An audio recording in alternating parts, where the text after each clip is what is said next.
Submission, faith, and patience, you conveyed the noble message, brought us light through your guidance. Peace be upon you, my beloved. Ya Habibi, Ya Muhammad, Ya Nabi, salam alayka.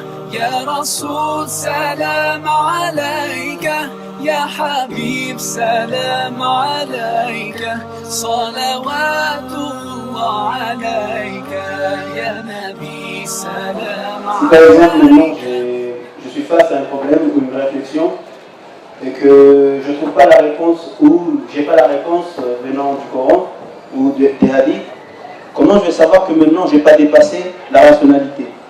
Comment je vais savoir que là maintenant c'est ça? Où est la limite de la réflexion en fait? Pour savoir que j'ai pas dépassé. Vous avez un exemple? Par exemple, quand j'essaie de penser à Dieu, je me pose la question par exemple, pourquoi Dieu est bon au final? Pourquoi Dieu, dit-on de manière générale, qu'il serait bon? Pourquoi il ne serait pas mauvais? Genre le chacun lui-même. Comment je vais savoir que là, je n'ai pas dépassé voilà. Et là, vous ne savez pas, vous avez dépassé? Franchement, entre nous.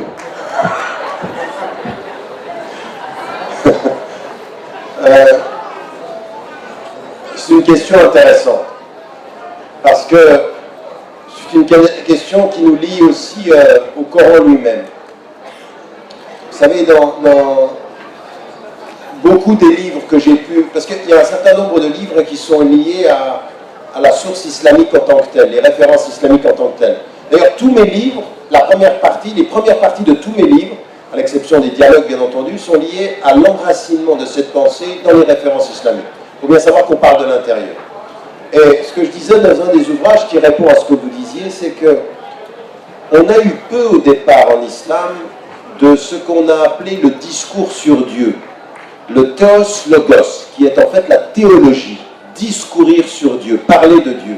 En islam, au départ, on ne peut dire de Dieu que ce que Dieu dit de lui-même. C'est-à-dire qu'en fait, c'est ce que Dieu nous dit de lui que l'on peut dire quand on s'adresse à lui. On ne le définit pas rationnellement, on ne le localise pas spatialement, et on écoute sa parole et on ne dit de lui que ce que lui, il dit de lui-même. Il dit « Ar-Rahman », il est Rahman, Ar-Rahim, et les 99 noms qu'il nous donne, en plus de ceux que nous ne connaissons pas et qui dépassent les 99, il y a des noms, il nous dit les qualités de ce qu'il est, pas ce qu'il est. Pas ce qu'il est. Et vous connaissez l'histoire de Moussa, alayhi salam, qui voulait le voir, et la montagne s'effrit. Donc en l'occurrence, on ne le définit pas, on s'en approche. On ne le réduit pas, on réfléchit à ses qualités, ses noms et ses attributs. Donc à partir d'un certain moment, quand Allah subhanahu wa ta'ala, il nous dit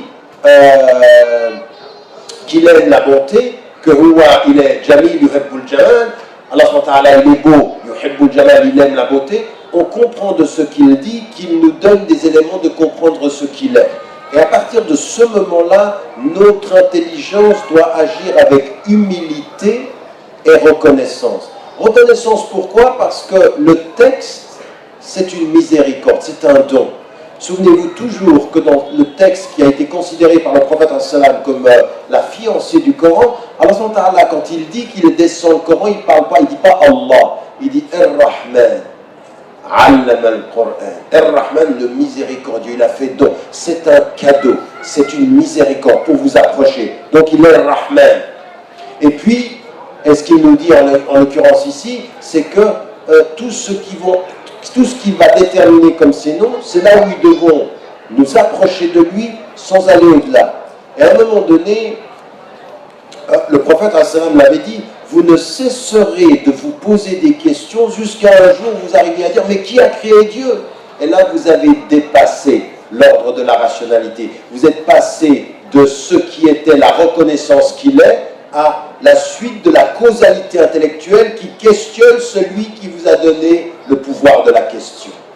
Oui? Et donc là, vous êtes dans l'excès. Parfois, là, vous le faites parce que parfois, l'excès peut être vraiment très sincère. Et c'est là où la foi doit s'approfondir. Dire, attention, là, il faut se maîtriser. Oui? Il faut remaîtriser son expansion intellectuelle. Comme parfois, il faut maîtriser son expansion émotionnelle. Il faut se maîtriser. Mais ça, des fois, c'est parfois sincère et parfois, c'est très arrogant. Parfois, c'est avec arrogance qu'on questionne. Oui, et le premier élément que nous avons, la première figure de celui qui s'oppose à Dieu, qui s'oppose à Allah dans le Coran, c'est Iblis, c'est Shaitan, c'est la figure diabolique. Et qu'est-ce qu'il fait? Il sait que Dieu est puisqu'il lui parle. Mais il revendique par rapport à sa création un statut supérieur. C'est-à-dire, je suis meilleur que lui.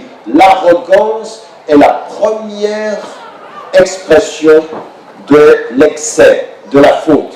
Et donc c'est là où il faut se maîtriser. Et quand on dit des choses que Dieu ne dit pas de lui, c'est qu'on est allé trop loin tout seul de ce que lui nous dit d'aller en sa compagnie.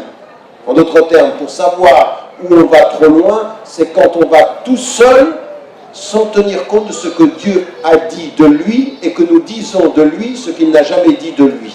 Quand mon intelligence parle de lui comme si je savais, eh bien j'ai dépassé la limite. Et en d'autres termes, au moment où vous me posiez la question, intellectuellement avec votre cœur, vous saviez que cette question, elle était déjà trop loin. Et quand je vous ai posé la question, vous avez souri. Donc on peut sourire, mais pas longtemps. Vous voyez ce que je veux dire? Parce que sourire longtemps de sa potentielle, le risque de l'arrogance, c'est dangereux. Mais sourire de quelque chose que l'on sent, puis ensuite revenir, alhamdulillah. Inshallah, Inshallah, you'll find your way. Inshallah, Inshallah, Inshallah, you'll find your way. Every time you commit one more mistake, you feel you can't repent and that it's way too late.